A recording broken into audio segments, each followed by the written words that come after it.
This is absolutely ridiculous.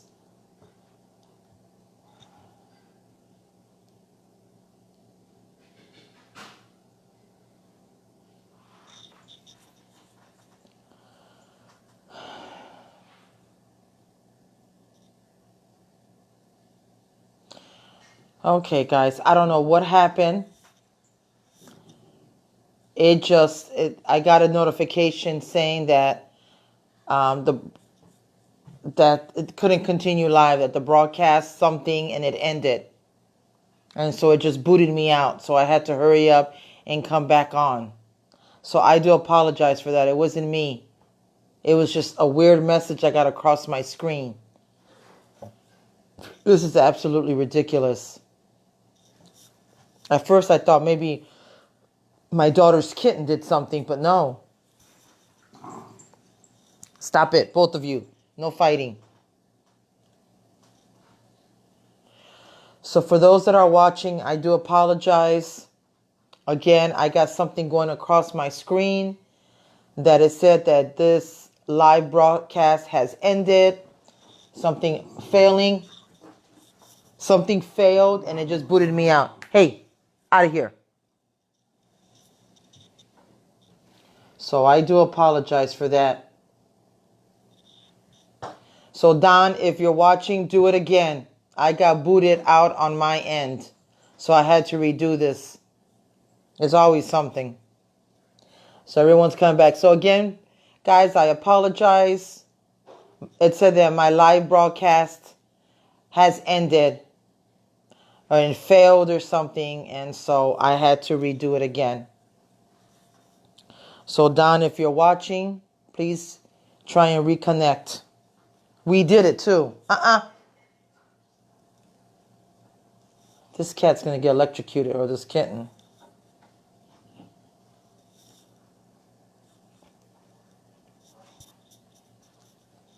Okay. All right.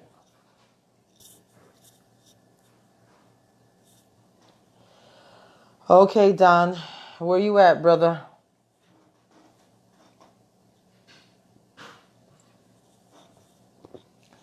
So for those that are viewing, that are coming back, I just wanted to apologize. I got something across my phone, my screen, that said that this broadcast has ended. I don't know why it did that, how it did that. Hey, Kelly. Hey, Dorothy. I don't know how any of that happened, but it just stopped and it booted me out of Facebook Live. So there he goes. He's back on. Okay, Don. Hey, Lori. So I had to come back on and redo it because something freaky happened. I was talking about my dog, and then all of a sudden I get this because he never sits next to me.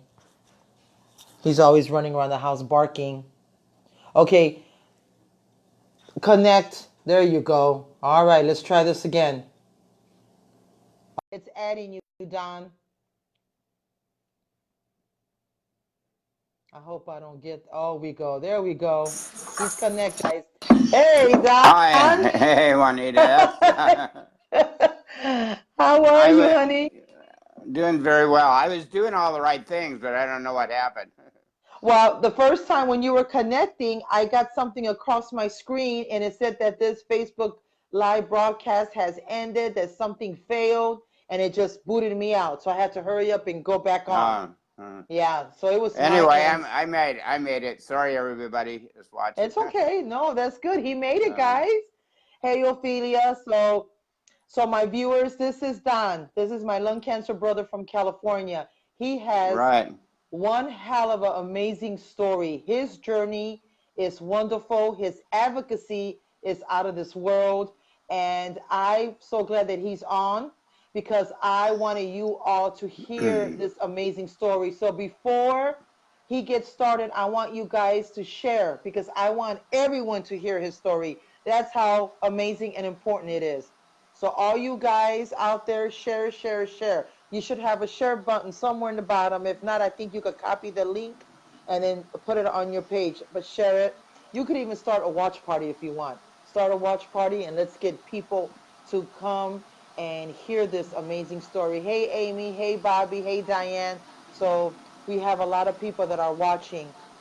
So I just wanted to really quick. I met Don, was my very first lung cancer hope summit.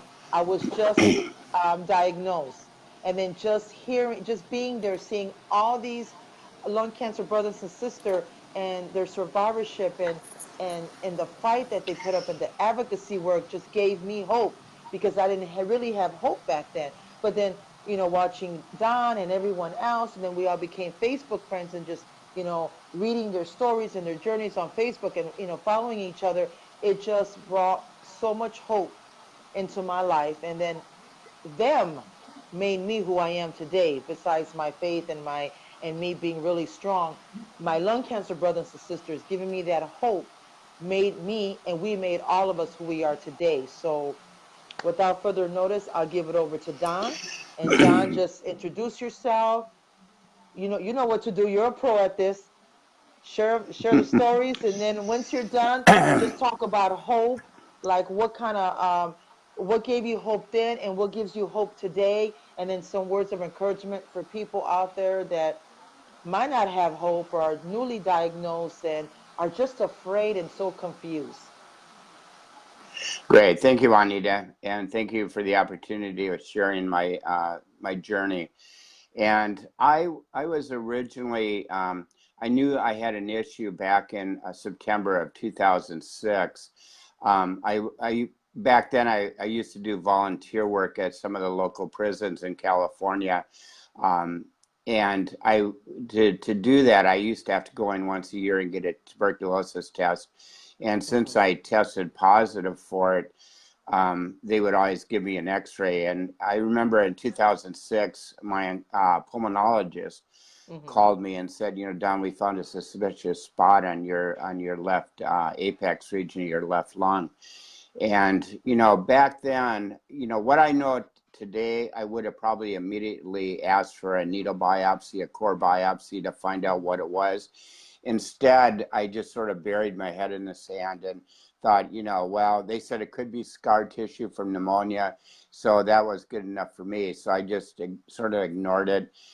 And about a year and a half later, the head of pulmonology at Kaiser Permanente was reviewing my file, and she said, we really should get you back in for another scan. And that spot had grown slightly. So back 10 years ago, they weren't as sophisticated as far as some of the tests. And they did do a bronchoscopy through my mouth and with eBus with a camera. And I had to drive over 100 miles, and my best friend Tim took me to the appointment. And when the surgeon came out of the operating room in recovery, he said, I don't know why they didn't spot this sooner, but he said, you don't have a hot spot in your lymph node. You've got a tumor with 90% blocking your bronchus tube. And he said, I'm 95% sure it's cancer. So then we went back and we had to do a needle biopsy on the other spot of my left lung. And that was confirmed it was non-small cell lung cancer, adenocarcinoma. So that sort of eliminated any possibility of surgery. So I was referred immediately to radiation. Their main concern at that time was that if they didn't do something about the tumor in my bronchus tube, it had a 90% blocked. And ironic thing was I had hiked a 21-mile hike a week before that, over 4,000 feet. And other than being a little short of breath, I had no other symptoms. So, it's important you remember that the lungs have no pain sensors. So you need to, early detection is key. And I'll get into that a little bit later in my story. But what they did is they gave me, they were offering me 10 hits of radiation to shrink the tumor inside my bronchus tube. And I said, you know, if I could have got 35 before you found out I had it in both lungs, I want at least 15 so I know it's dead. So they agreed to do 15 hits of radiation and then referred me to chemotherapy. And back then, you know, the standard of care was pretty much chemotherapy. I was offered Taxol and Carbo. And my best friend, John, in my spin class, bicycle spin class, he had been diagnosed 2 years earlier. And he said, you know, Don, the gold standard for our type of lung cancer is Avastin.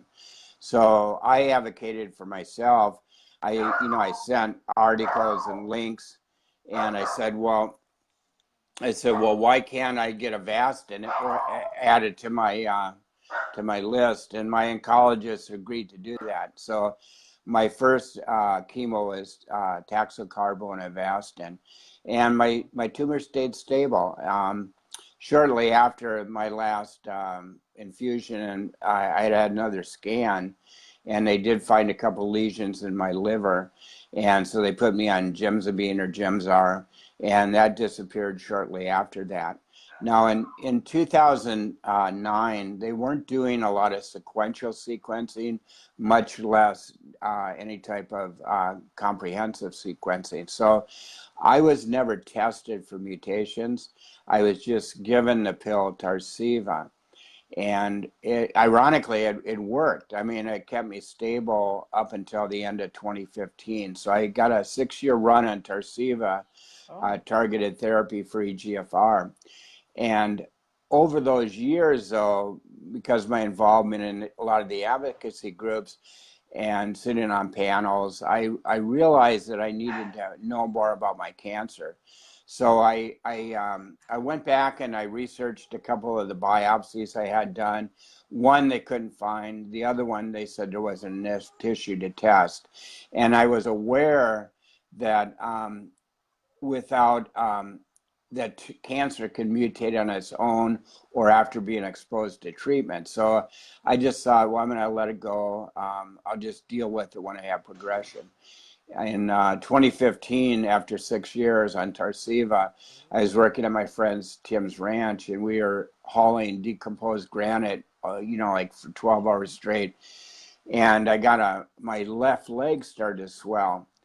And, I get a lot of information off of Facebook. So I shot a picture of it and I said, this just doesn't look good. It started swelling after I've been out working all day. And a friend of my girlfriend's, Penny, her cousin, said, Don, that doesn't look good. And if you have lung cancer, that could be a blood clot. So, my friend Tim had warned me of that. He said, it looks like we should get to the doctor. But once I heard it from her and she was a nurse, I thought, Tim, get me to the doctor. So we did find out it was a blood clot. And that triggered my oncologist to request a CT scan. Now, up until then, and a little bit in my story, I had met Penny, my girlfriend, on a lung cancer website, and she had small cell lung cancer and was a lot worse off than I was. So a lot of my focus was on her care, and I hadn't really been paying attention, but they had said they would give me x-rays until unless they saw anything change, and then they would forward me for a CT scan. Well, I hadn't had a CT scan in some time, and 2 weeks earlier I had an x-ray, and it showed stable disease, and the CT scan showed a 1.2 centimeter tumor in my left lung. So after that, I told my oncologist, never again an x-ray, only CT scans, because x-rays can miss a lot of valuable information. And so at that point, I knew I had a lot of information that I had gained over the years. So I immediately said, I want a biopsy done. I want a brain MRI to make sure that we know what we're dealing with, a bone scan, and a PET scan. So I knew that after all that I only had the one tumor in my left lung. And I reached out to a company, Foundation Medicine, through a woman I met through Bonnie Dario, actually. It was Deborah Morosini. She was Dana Reeves' sister. And they were fantastic. She called me on New Year's Eve. She was in New York watching the ball drop and said, you know, we need to get a hold of your tissue and get that sequencing done. And they did. They were just amazing. They within a day they had a kit for me, or release forms to get all the tissue to them. And that's when I found out I never had the EGFR mutation. And so I had reached out through Longevity, had got me a second opinion with the top oncologist at Mass General. And he said, based on my history, and in fact, I was a former smoker, I didn't have any driver mutations, that I would probably do very well on immunotherapy. So at that point, and prior to that, the foundation report had said that I had an NTRK alteration, but without fusion. So I had mentioned that on there, it mentioned that that I might do well on Xalkori for the NTRK. So I reached out to my oncologist and got him to let me try Xalkori. But you know, the benefits of being connected on social media like this is that my friend Janet Freeman was sitting in Dr. Dobelli's office at the University of Colorado when I posted that on Facebook. And he said, you know, I need to get to speak with Don immediately, because I had the first patient with NTRK, and I'm the one that wrote that paper that Foundation is referring to. And since then, we have found out that Xalkori isn't working for NTRK. So just by that simple post, it probably saved me about 2 months of, you know, going on Xalkori and finding out it wasn't working. So Jeffrey Engelman at Mass General had recommended I do immunotherapy. So I started on Opdivo, and I got a run of 38 infusions on Opdivo before I had some, I had a buildup of pericardial fluids. And I think it was probably progression. There were malignant cells in the fluid. And I had 3 liters of fluid drained off my pericardial sac. And what I didn't know then, I thought they only could test tissue at the time. And Foundation Medicine had said, no, we can test that as tissue as long as we can spin it down to a paraffin embedded block. And that's what they did. But that, after Opdivo, I found out that I had a fairly high tumor mutation burden, and that's something that you won't find out unless you're doing comprehensive sequencing. And that told them that I'd probably very well respond to immunotherapy. So I decided to stay on Tecentriq, which was Genentech's new immunotherapy, and I moved to that. After about 8 or 9 infusions, I started having some progression in my lymph nodes. So I was at the Bonnie Dario living room a month later, and Dr. Jack West was the speaker, and he had just returned from ASCO 2018, and he said they were getting amazing results from a new triplet. It was a Keytruda, Limta, and Carbo Keynote 189 study. And I approached my oncologist with this information, and he agreed to allow me to try the triplet. So I stayed on the triplet probably another 1.5 years until I started having additional progression. And the one thing is, I've had the same oncologist for 10 years, so he allows me to pretty much, he listened to what research that I've done. And, you know, and that's the importance of these groups, is that a lot of times we'll hear information that's going on in clinical trials, side effects, reaction, what's working, what's not working, before the FDA even finds out, because they don't hear until the trial's ended. And I had read an article by Dr. Gandera, and he mentioned a new combo that had been approved, Yervoy and Opdivo. So I went ahead and did that combo, and that lasted about 4 months. But I already had I did all 4 cycles in the protocol, but I had already had the progression in my lymph nodes. So I, um, I saw something break out on my neck. It was some bumps. This was just last month. So I had it biopsied, and they said the bad news is cancer. He said the good news is not a different type of cancer. It's the same cancer. Mm-hmm. So again, I know the importance of second opinions. So I reached out to Bonnie Adario, and Bonnie got me a consultation with Dr. Gandera, and he's with UC Davis, one of the leading oncologists in lung cancer in the country. And he is only seeing patients now by referral, but I met with him, and he is very excited. He said that I should be a very good candidate for the lung map trials, and there's a number of them. And the advantage of the lung map trial is it's an umbrella trial, so that there's like 6 arms of the trial. And if you wash out of one arm, you can go directly to the other arm without starting over. And it's for late stage lung cancer. And I qualify for probably a couple of the arms. I'm actually meeting with UC Davis tomorrow to do the screening and the consent forms, and I'll probably start the following week in clinic at UC Davis. And that's another thing I didn't know with Kaiser. I knew had their clinical trials available, but there was a Senate bill passed, SB 37, that now it allows cancer patients, no matter where you're being treated, if the facility doesn't offer the trial, you can go anywhere for that trial, and it's covered by Medicare. So, I'm going to be being treated at UC Davis, and then Kaiser will do all the tests. And and I'm also starting radiation next Thursday. So they're not going to get it all. They're radiating this side, which is worst. I have a little bit on my other nodes and some under my armpits, but I'm hoping that that the clinical trial will help that. But I'm very blessed because I've been connected with some of the top oncologists and thoracic surgeons and researchers in the country. And how I've been able to do that is through advocacy. I've been involved with longevity.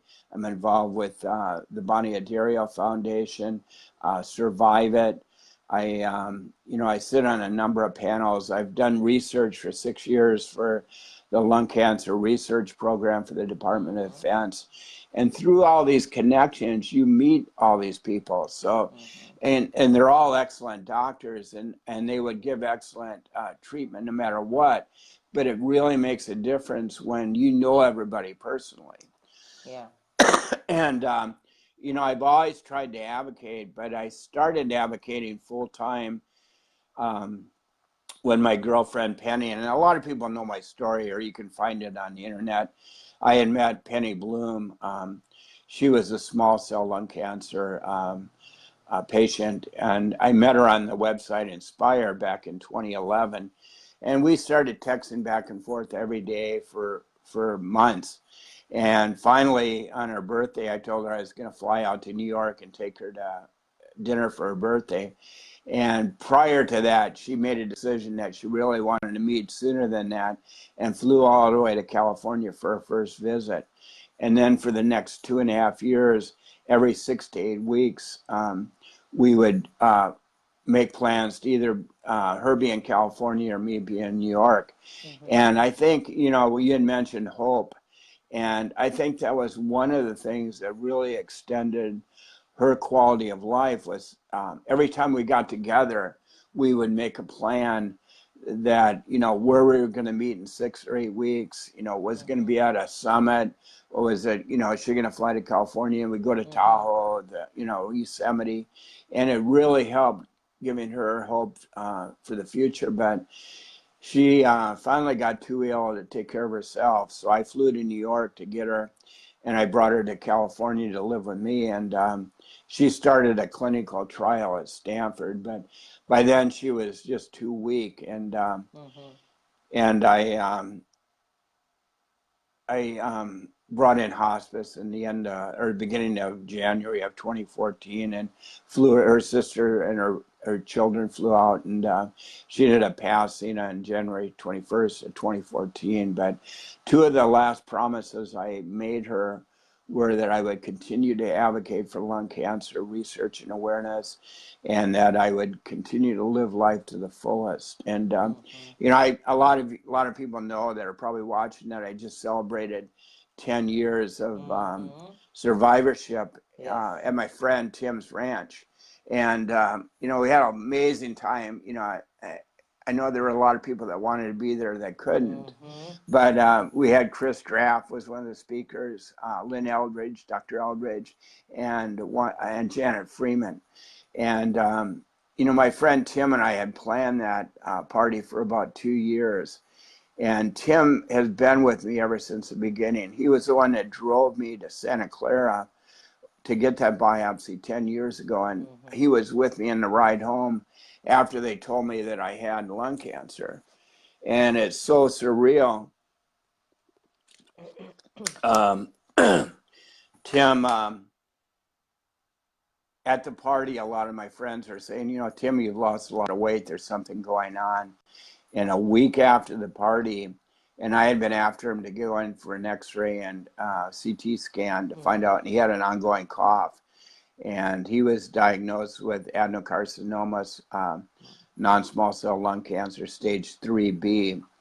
But, you know, Tim has already learned a lot over the years because he'd been hanging with me, and Genentech even calls him my baggage handler. So when I would do events for Genentech, they'd say, well, Don, is your baggage handler? Do we need to book a ticket for him? And I said, yeah, he's coming along. And but the advantage of that was, you know, he had met people at the GoTo Foundation at the party. You know, he was familiar, already knew a lot of my friends, Chris Draff, from, you know, going to ball games. And he was immediately able, you know, with my help, to get connected to some of the best advice on his cancer. And he's 3B, and we're not sure if it's surgically resectable, but Bonnie Adario connected me with her surgeon from 14 years ago. She had a very similar type of tumor in the same location, and he was able to surgically resect it with 3B lung cancer, Dr. Jablins at UCSF. So we met with him yesterday, but the problem right now is Dr. Jablins and Dr. Gandera and Dr. Reese, everybody's in Spain right now at World Lung, so we're all waiting until next week to get some answers. But Tim will probably start radiation and chemo next week, and then in a couple of after a couple of treatments, Dr. Jamin's going to look at his cancer and see if he can surgically remove it. So, but anyway, that's pretty much my story. I don't know if you have any questions or you wanted me to cover anything else that is of interest. Well, earlier when you were talking, I was rushing, okay, because I ended up having class tonight instead of tomorrow, because tomorrow I got to go to my brother-in-law's mom's wake. So I had to have class. Yeah, thank you. You know, my sister and my brother-in-law, they're okay. They're taking it, but they're okay. He's a very faithful man where, you know, he tells me, Juanita, I'm going to see my mom again. My mom's been 2 years. I'm still mourning for her. I still cry for her every day, but we all mourn different. We all mourn differently. So I hurry up and had class, and I'm like, okay, hurry up, guys, because I got to go home. And then I get home, and I'm like eating, and I'm like, so I usually have a notebook so I could write down so I don't forget, but I didn't forget, so I'm doing good. So, but earlier when you were talking, you were saying because you were a former smoker tell me if I heard right, if I'm correct, or if I took it the wrong way. But so if you were a former smoker and you develop lung cancer, usually there's not a mutation. Did I understand that correctly? Let me turn on the light. It's getting a little dark in here. Just a second. Oh, okay. Hey, Bobby. Yeah, you were 3B. So was I. It's not always the case, but you know, with the ALK, for example, ALK, it's usually in younger people are developing the ALK. elk alteration. EGFR, people can have it, but all the friends that I know that have been former smokers don't have any driver mutations. And now that isn't cut and dry, but for example, Tim, we had Kaiser check him for, when they did the biopsy, we immediately told them we needed genomic sequencing. Or sequential sequencing, and they did, and it came back with no mutation burdens, drivers, and he had a MET amplification, so that might be treatable, actionable later on. But what I tell people is that it's best to get tested and know as much as you can immediately. Yes. But most hospitals will test for the standard ones: EGFR, ALK, RUS1, RET, and TRAC. And if you have one of those, what I've learned sitting in panels with top oncologists is that stay with the targeted therapies. If you're EGFR, run the gamut of every targeted therapy you can get, or ALK, before you consider immunotherapy. And when you do consider immunotherapy, for example, Dr. Wakely at Stanford was saying that, if you're, for example, EGFR, you do decide on immunotherapy, stay with the combinations, the ones that use immunotherapy and chemo. So, that's an indicator. PD-L1, Tim has over 50% PD-L1 expression, the PD-L1, the protein. So that's another marker for response to immunotherapy. Yeah. And tumor mutation burden is now being tested by Foundation Medicine. So if you get, or probably other ones too, but Foundation is the one that I'm the most familiar with. When they do comprehensive sequence, they test for the tumor mutation burden, and usually former smokers have a higher tumor mutation burden, which is another response for immunotherapy, how you respond to immunotherapy. Right. And there's all kinds of combinations. The combinations are the biggest thing that are coming down the pipeline right now is, and even some of these targeted therapy, there's another one where they're trying Tagrisso with Xalkori. So there's a lot of new exciting research coming. Right. And, I think there's still a lot that they don't know. For example, I'm two of the arms of the lung map trial. One of them is Ramu, which is a drug similar to Avastin, and Keytruda is a combination of those two drugs. Another one is a PARP inhibitor. I was just looking at that before you called, and they have to test for a biomarker, LOH. This is loss of heterogeneity, but it's rucaparib, and that's been given to a lot of breast cancer survivors. But this LOH that they test for isn't really as approved, FDA approved as a lung cancer biomarker. But it was approved for ovarian cancer. So I think they're looking into a lot of, with that particular arm of the trial, as far as a lot of, is it hereditary and stuff like that, which I'm a little excited about because my mom had ovarian cancer, and I don't know how that might relate to the trial. But I'm going to be learning a lot more in the next few days once I start meeting with Dr. Reese and Dr. Gandera, and I get into the actual clinic of it. But, it seems like, every time I think I'm starting to feel sorry for myself, I get online and there's somebody else that's got it a lot worse. So, it's just, it's a journey. You just keep fighting. Yes. That's a key. And, exactly. And knowledge is power. I mean, yes. I tell anybody that wants to connect with me. I get people to reach out to me all over the world. I had a woman, Marianne, a friend of mine, that on a Fox News broadcast, they were talking about a new vaccine, and it was at Stanford. Well, she put under the comment on their Facebook page, well, if you want to know about vaccines, contact Don Stranathan. Well, I was getting like 15 Facebook requests a day for months and for months. Oh, wow. So, and and I had to vet every one of them and find out if they were really for real. And then, the questions. So I don't know how many nights I spent hours and hours just responding, but it's powerful. And the first thing I always tell people is that I'm not a doctor. I'm not going to give you medical advice. All I'll do is share with you what questions you should discuss with your oncologist. Yes. Because, I don't have all the answers, but I do have a lot of questions that you need to get answers to if you're going to fight this. And, and my friend Tim was saying yesterday when we were coming back from UCSF, he says, I don't know how I'll remember all this stuff. And I said, well, you don't have to, just I'll remember to ask the questions. So, so it's given me a new incentive to stay healthy, to be around so I can help pay back Tim for the 10 years he's been here for me. So that's awesome. That's a great friendship right there. That's absolutely awesome.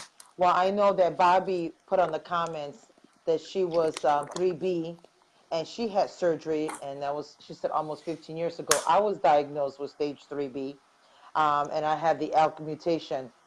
So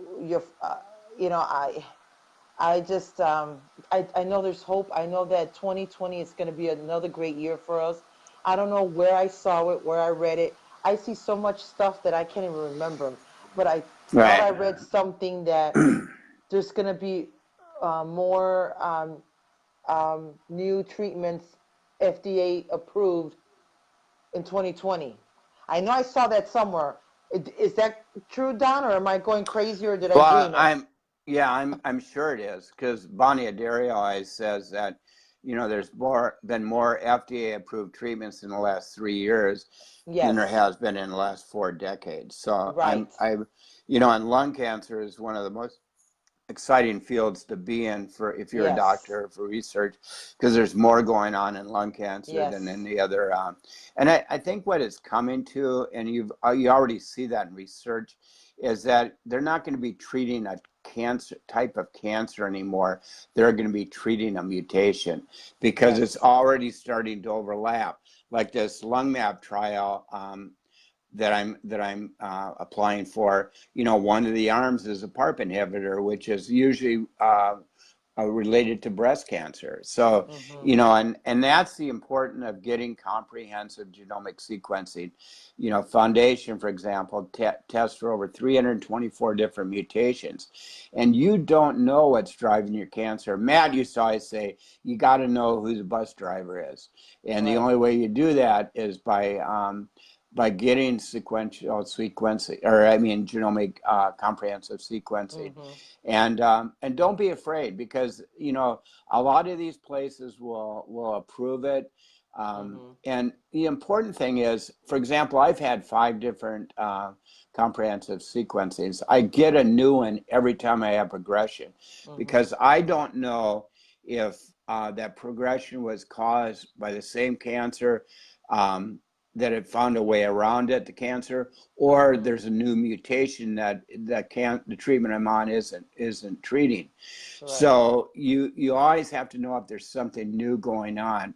A lot of times there isn't, but at least I have the peace of mind in knowing that.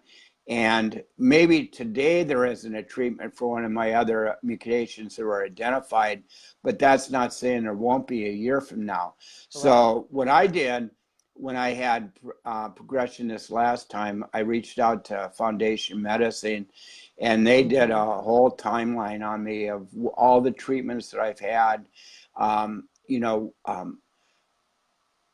why I switched treatment. Was it progression or toxicity? You know, how long did I get on the treatment? And then they compiled all 5 of my Foundation 1 reports and the liquid reports into one report, which showed everything that showed up. Did it show up every time? Did it just show up once? And so now I've got a complex report that I gave it to Dr. Gandera. So there's a lot to go on, and you know, like I say, information's power. You've got to know what's going on if you're gonna survive. Yes, I totally agree on that. Information, knowledge, educate yourself, and even if you have to go to second, third, fourth opinion, I know there's a lot of people that do that because they want the best for them. Now, did you have a lot of toxicity from all the treatments? Where, how was your level of that? Well, I've had a few. The first thing that I realized that I had a issue with was in 2016. I think it was when the Cubs were playing for the World Series, and I went to bed after the Cubs won, and I had eaten I had eaten an energy bar about an hour before, and I woke up and I thought, I feel like I had indigestion, but you know, there was something else I knew was going on. And I waited about an hour or so and had a friend take me to the emergency room, and my right lung had collapsed. And what happened is they tried to get it reinflated a couple times with, you know, inflated, but it wouldn't. And I was in the hospital like 5 days. I finally went to Oakland, Kaiser for surgery, and I had to have part of my right lung removed. And that was probably caused by, you know, could have been a factor as a former smoker, but all 4 blisters on my lung were on the right side, and that's where I had the radiation. So I'm thinking that it was a lung blister or bleb from radiation. So they had to cut off part of my right lung. And then they told me that I probably wouldn't be able to travel for advocacy because there was 2 they couldn't get at, and they could rupture again if I was flying, unless they did what they call a talc procedure, where they deflated my lung, blew it full of talcum powder, and reinflated it. And so I said, well, do it then. And I've never had a problem. I've also, the pericardial fluids in my heart were caused, probably some might have been toxicity.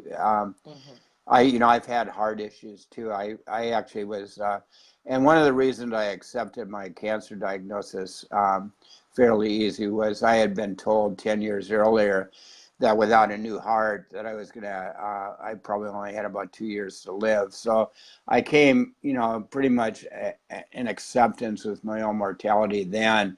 So, and I beat it. I mean, I completely turned it around. I started mountain biking, and cured myself of the dilated cardiomyopathy. So I figured if I could beat that, I can give cancer a good run. So I went in with that attitude when I got diagnosed. And then recently, within the last year, I became anemic on the Keytruda triplet, 189.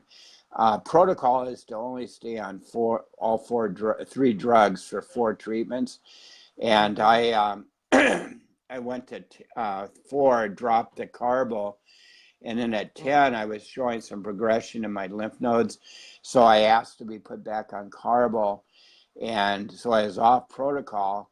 And at the 18th infusion, I became anemic, and ended up, you know, I had to go back in. Plus, I've been on blood thinners now, Lovenox, for over almost 4 years, and I had a couple of lung clots in 2017 that I had to be hospitalized for. I was going to Barcelona to speak for AbbVie Pharmaceuticals, and a week before my flight left, I was hospitalized and had to cancel the trip. So I was a little bummed about that, but I figure you gotta take care of your own health. Yes, if you want to be around for another run. Exactly. I totally agree. I totally agree. Yeah, I was bummed that I couldn't make it. Oh, there goes Steve. Hi. He says hi. He says hi. Yeah, I was bummed that I couldn't go to Barcelona with this time. Everyone's going and everyone's on Facebook oh, I'm going to Barcelona and this and that. And I'm like really like hating on everybody because it's like, I wanted to Yeah, go so yeah. bad, but when we can't, we can't. And, I Right, got right, another right. big, yeah, I got another big trip in October. So, you know, I can't be having all these big trips in a year. I mean, I can if I wanted to, but I really wanted to go and I just couldn't. But I see it as this: it wasn't meant for us to go, Don, and God's going to give us another great opportunity to continue the advocacy work. And so, you haven't gone to Barcelona, I haven't gone, so maybe but I could have went with Joe and Ivy, but Steve's like, you're not going to Spain without me because he wants to go to Spain. He wants to go together. Yeah, yeah, He goes, yeah. you're not going without me. Who's that? Oh, he's going like this. He's like, you're not going without me.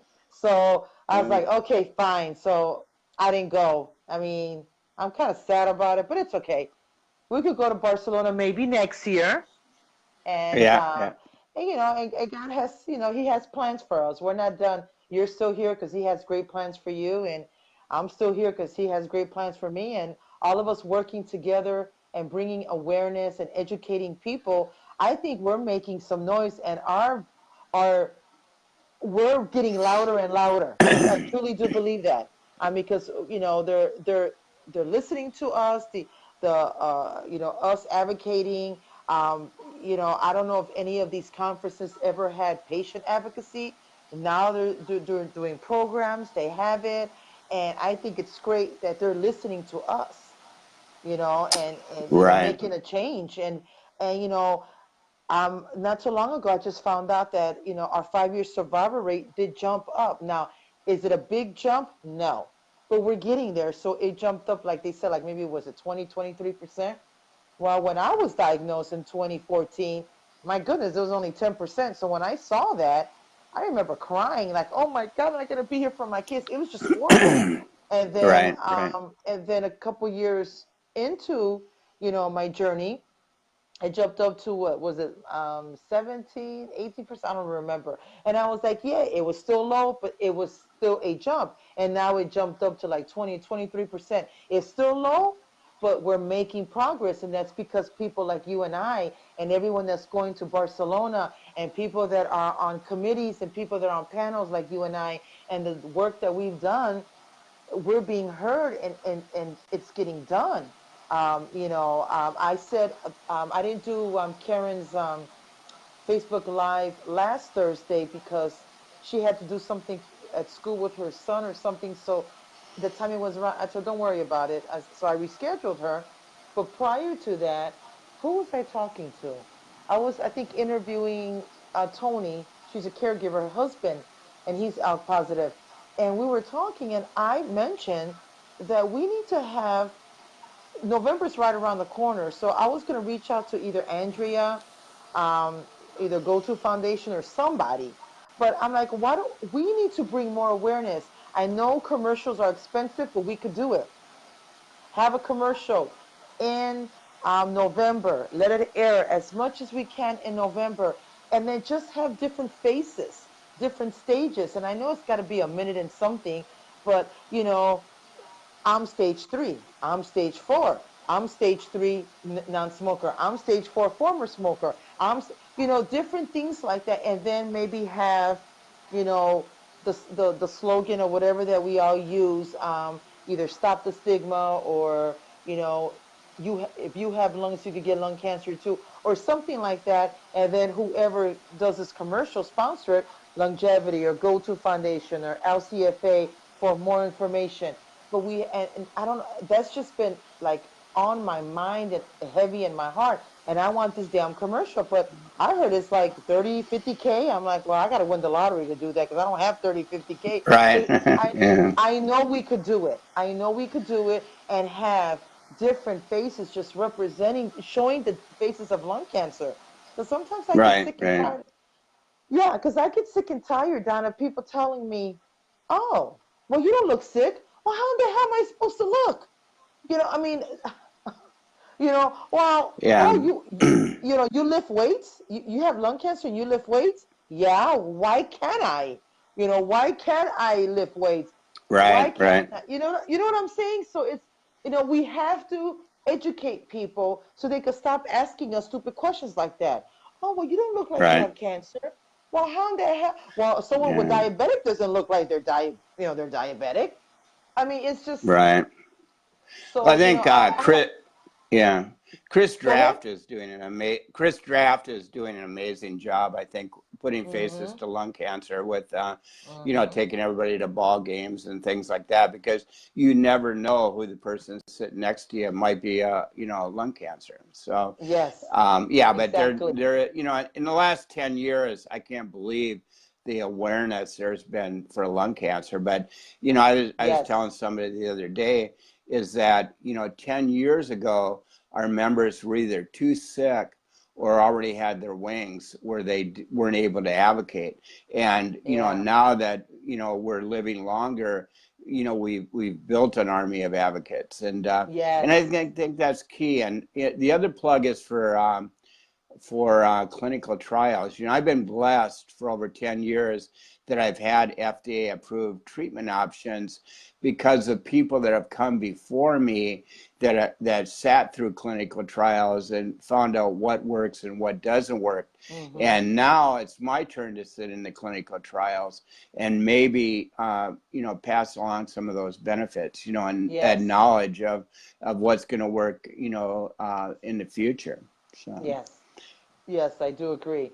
Okay, so one of our lung cancer sister, Laura, she goes, uh, it's like, would you rather me look like shit?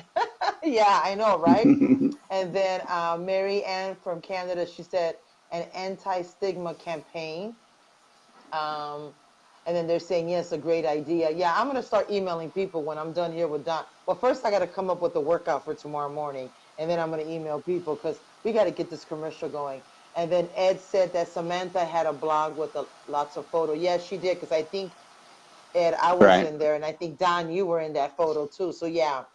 Yep. But yeah, we just gotta continue our fight, and make our voices heard. We got to get louder. And, I mean, I don't want to knock any other cancer, but breast cancer, you had your chance. You guys got all this money. Your survival rate is got what, almost like 99%, I heard. Okay, so Right. it's 95. time. Yeah. Except Yeah, for. well, yeah. So it's time for you guys to step aside and give it to the lung cancer. Yeah. Right. We need Yeah. our moment. We need to be, and I'm not knocking them, but you guys, man, your survival rate is amazing. Ours, it's only right now, what, 23%. So we need our voices heard. So I always tell them, Yeah. I tell my friends that are breast cancer survivor, all right, you guys are done. Step aside, let lung cancer, Uh, and they laugh because, yeah. everyone Yeah. knows I'm crazy, but I do it because it's a passion for me. Um, I don't know how others feel, but I know, and I don't know how you feel, Don, but I know I've been asked of, how do you feel about? I'm like, you know what? Honestly, I thank lung cancer every day, and to me, it was a blessing because it made me the person I am today.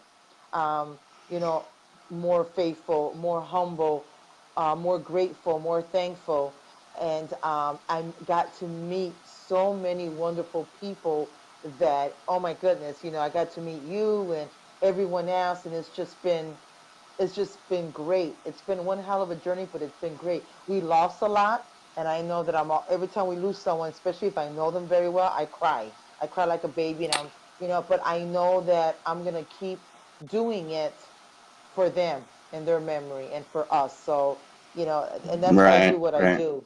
If I could do this full time and actually make it a career, you know, and someone will hire me, I would literally close my business down. No, seriously, I would close my gym and just go do that full time and dedicate myself to that until the day I take my Right. last breath. I would. And if I have to move, oh, I'm dying to move. I want to go somewhere warm because Chicago weather ain't no joke. And it's only No. September, and it's like only been in the 70s here, and I hate it. I like hot weather. So, you know, Well, my daughter and my grandkids just moved to a suburb of Chicago, oh, and they were really? coming.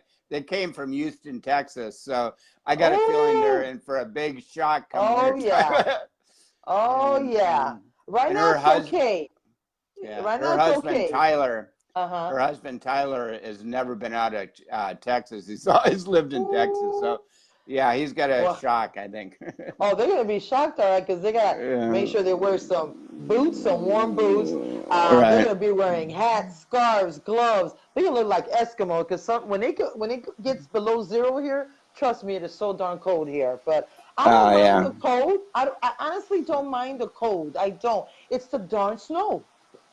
I hate it. And then driving in that, and then you got to go out there and shovel. And then my boys moved out, so I'm like, who the hell's going to shovel? Because I'm not going out there. I'm not going to shovel. Right. So I don't know. We'll figure it out. It's time to go buy a snowblower. I never bought one because I had my kids there. I'll shovel. Well, 3 of them moved out. Those 2 girls ain't going to do nothing. I ain't doing it.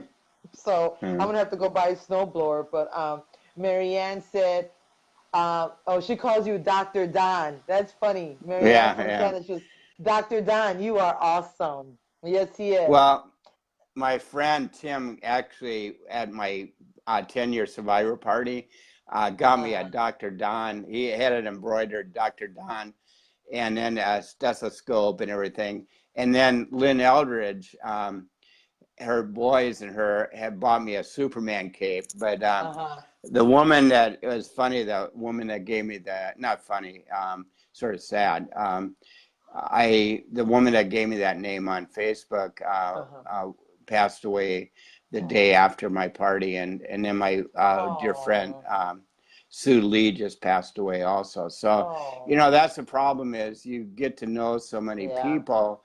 The advantage is a lot of us are living longer, but then when that time does come, we know a lot more people that run out of time. So. Yes, I know. That's sad. I agree. So Don had this great party, and I got the invitation a year ago, and I was like, we're going. And I even had the room. I was just going to stay at a crappy little hotel. I mean, it ain't no biggie because we're just going to sleep there. I had that reserved, and I just kept looking for tickets, and it's like, oh my God, they were so expensive. And usually I could find tickets to go to California for cheap, and I just kept looking, and it's like, and I was like, oh my God, and Steve was like, babe, we just can't do it. We can't do it. I'm like, oh my God, I'm looking at my finances, and I says, no, we can't do it, and I regret it, but I knew that we couldn't do it. So then Diane Spry had her walk, and she had asked me, well, can you speak? And I'm like, sure. So I said, well, since I'm not going to California to Don's party, I went to Kankakee, Illinois for her walk, and then Steve's cousins don't live too far from there. They met us up there, and then we did the walk, and I spoke and shared a little bit about my story and about, great things that are coming. And so, yeah, her walk was kind of small, but I loved it because it was small and very intimate. It wasn't huge like the one I went to with Jill and Ivy and Tracy and all them. It was in Deerfield. Oh, my God, that was just like humongous. And I felt like, oh, my God, who are all, but Diane's was so small and intimate. And I love that. And it's like, so I'm not a crowd person. I get real anxious. Yeah. So, Well, but he had a great party. Tim and I are having another party. My 15th and his 5-year will be on 6/22/2024. So save the date. We're going to do it at the ranch. Sounds good. I'll be there because I ain't going nowhere. I will be there. So Lori posted, we're talking about lung cancer and breast cancer. She says, I keep bugging my oncologist office and ask them what they are doing in November. I already know they are going to be all decked out in pink for October. So Lori, if they don't want to do it, you go buy all the decorations, you go to the office and you decorate it themselves and make posters that says November is lung cancer awareness, and you do it yourself. That'll get them for next year. I would do that. Right. Because what I'm going to do here in November, it'd be out of my pocket, but that's okay because I know the city where I live at, they probably won't do it. But I'm going to have my husband's friend has a printer. He has a printer shop. So I want to make like posters, but a little bit longer. I don't know what they are. What is it? 11 by something. So I want to make that. And I want to put November is Lung Cancer Awareness Month with the ribbon. And I'm going to go to every business here in my city and ask them, can you please put this on your window or on your door? So I'm going to start I'm gonna see if I could do it on the 31st, and then go everywhere. But it's probably gonna be busy because Halloween, and I don't celebrate Halloween. So if they're not busy, if not, I'll do it on November Right. 1st. Take that day off and just go all over town and just tell them, can you please put this on your, on your window or on your door, and do the best that I can. And just, and it's even if let's say there's 1,000 businesses, and even if I get 500 to do it, but that's still 500 businesses that have it, and people are going to Right. see and be like, oh, lung cancer, oh, and get them thinking. So that's what I'm going to do here. So I know I mentioned that before on another interview. So if you guys have the extra money, and you could do it in your little town, or city, or wherever. Try to do it. Maybe your neighborhood, something. We got to start somewhere. So they got to get, because there's a town next to me, and oh, just like she says, they go all pink. There's a town, and it's a small city actually next to me, that is closer to the border between Illinois and Indiana. Oh my God, in October, their whole, I mean, their streets, they have those banners by the light pole. Everything is pink. Everything is pink. So I'm thinking, well, maybe someone that works for the city is a breast cancer survivor, and they go all out. So I told my husband, well, you work for the city here in East Chicago, and I'm a lung cancer survivor. Why can't the city here go out? So you know what? I'm not going to beg them. I'm going to start it myself. And hopefully by me doing it, and then they'll jump on board, and then they'll start doing it. And I don't have to spend my money to do it. So, Right. little things Right. like that you could do in your area, you could do in your hometown or whatever. Just little things. It doesn't hurt. So, Lori, go ahead and do that, girl. Go take them. She says they wear pink coats, pink gloves, pink everything. Well, girl, go take them white. Well, they already got white, but just decorate the office white. That's all you got to do, girl. I would do that. If I live closer, I will go help you.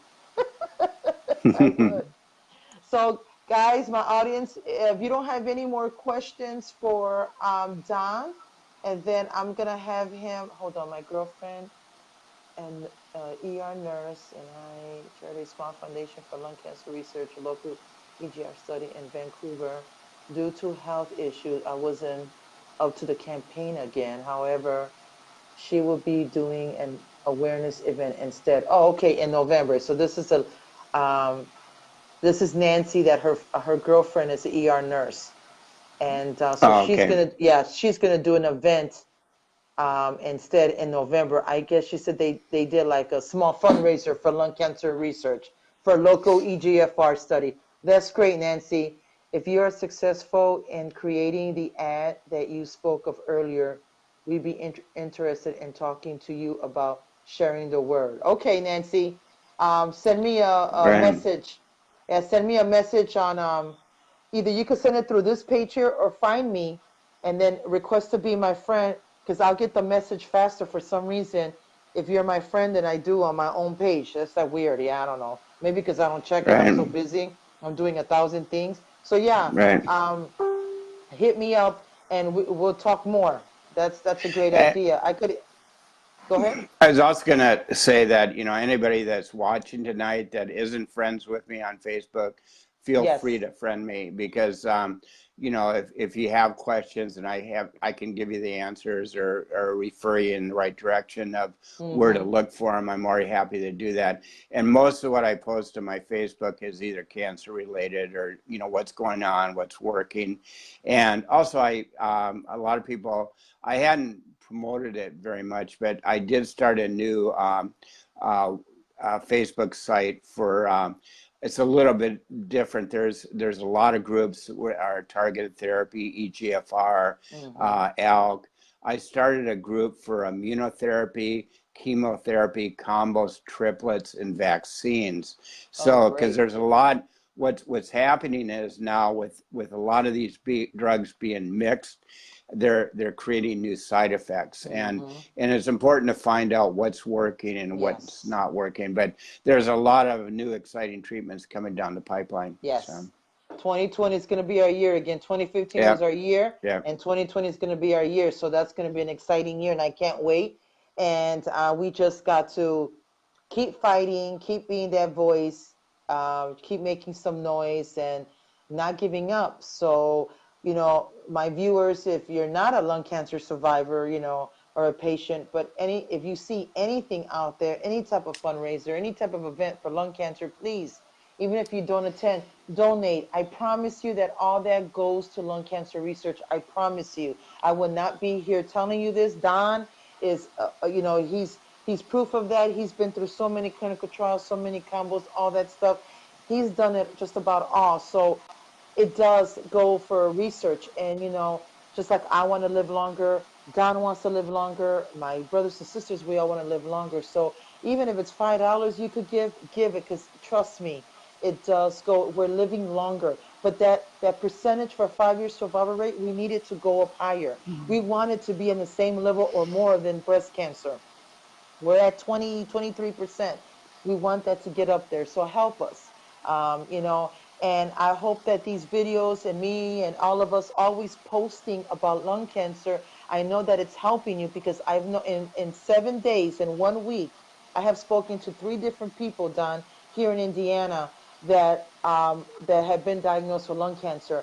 And when they were diagnosed with lung cancer, someone says, wait a minute, you got to talk to Juanita. Wait a minute. And then today I got off the phone earlier with a young lady that I'm really good friends with her family. And her mother-in-law that lives in Wisconsin just got diagnosed with lung cancer. So she called me in with information. So because of me putting so much stuff on lung cancer, especially November, guys, that's all you're going to see on my page. So if you don't like it, just keep scrolling.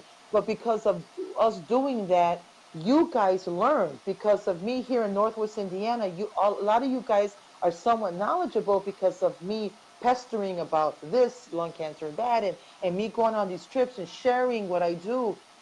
You have knowledge, and then now when you hear someone that got diagnosed, you tell them, you got to speak to Juanita, or like in California or anywhere in the world, oh, you got to speak to Don, oh, you got to speak to so and so, because that's what we're here for. We're trying to help you and save more lives. So thank you guys so much for watching. Thank you for your continued support. I am truly grateful. I'm still upset that I'm not in Barcelona, but that's okay. Next year, we'll yeah, go next yeah. year. Don, we'll make a plan. We'll go next year.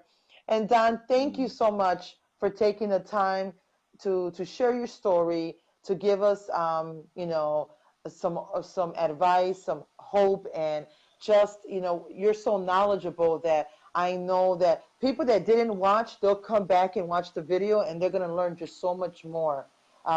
Because they're working or they're in Spain or whatever the case is, and these videos, they help newly diagnosed or people that are not sure, whatever. They watch all these videos and then they get a better understanding and knowledge, and that was my purpose. And that was my purpose of doing this.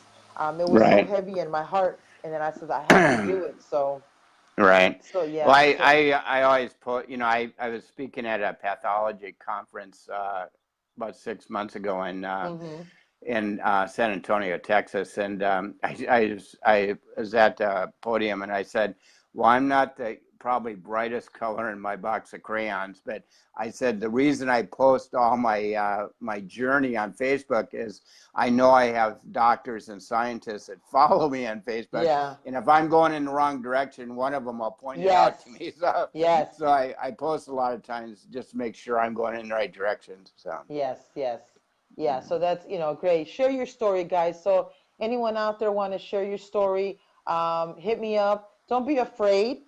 Just reach out to me. Says, hey, Juanita, I wanna get interviews. So I'm already booked until December. So I have some slots in December, and then I have to go buy a new book for the next year, and I don't think it's out yet. I don't know, so I have to go look for it. So I need a book for 2020. So just hit me up, share your story. I have a lot of people that tell me, Don, oh, my story isn't as amazing as yours or the other people you had. Yes, it is, because your story alone could relate to someone else out there that they might not relate to my story or Don's story, but they could relate to yours. Yes, it is important. And the more we share and the more we talk, even my little videos, because after this, I have, let's say, 10, 20 viewers. By the time I go back, mine says 500, 700, 1,000, because people will view it later. And then I put it on YouTube. So I don't even know how many people even go on YouTube. but it is on YouTube for those that don't have Facebook. So then they could go on YouTube and view my stories. So it's out there. And I do this because it's my passion. Before I leave this earth, I'm going to make an impact where my granddaughter, Leanna, is going to say, that was my grandma. My grandma made that happen. And I'm doing it so, so she could, see like, if my grandma could do this, I could do this. Damn right you can. You don't have a weak grandma. You got a strong grandma. Shoot. So, so yeah. Okay. So yeah, Marianne goes, thanks, Don, sending many blessings for good health. So that was Hey, thanks, Marianne. Marianne. Oh, thank you. So again, Don, thank you so much. I truly appreciate it.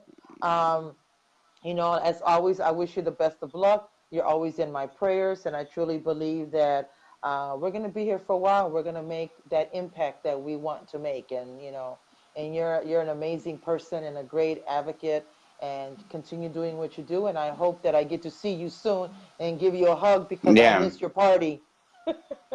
Yeah, well, I'm going to try to get to the Longevity Hope Summit next year and bring Tim along. Oh, that'll be great. I'd love to meet Tim.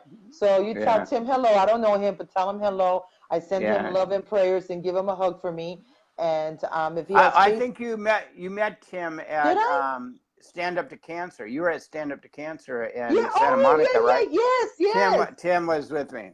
Okay. Okay. I sure did meet him. See, chemo brain, guys. Okay. Yeah. Well, send him my love and hug, and I'm praying for him, and hope to see you real soon. We'll make plans for April 2020, and then that Barcelona trip. Right. Well, thanks everybody that tuned in tonight. So I appreciate it. Yes, thank you guys. Good night, everyone. Love you all. Good night. Good night, Don. Thank you so much. Okay, bye-bye. Okay, bye-bye, sweetheart.